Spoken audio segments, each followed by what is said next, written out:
Investing in the stock market can be a great way to build long-term wealth, but it can also be intimidating for beginners. Here's how you can start investing like a pro. Number 1. Start investing early. The earlier you start investing, the more time your money has to grow through the power of compounding.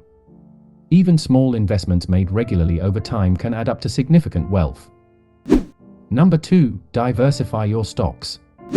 Don't put all your eggs in one basket.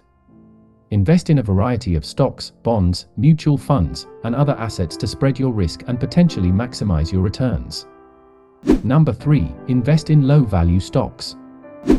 High fees and commissions can eat into your investment returns over time.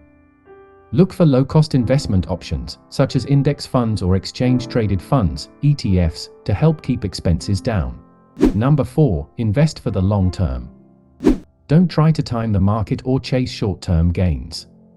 Instead, focus on building a well-diversified portfolio and staying invested for the long haul. By following these simple tips and staying disciplined, you can invest like a millionaire and potentially earn huge profits over time. However, it's important to remember that investing always involves some degree of risk and there are no guarantees of success. Thanks for watching, and don't forget to subscribe to our channel for more financial tips and advice.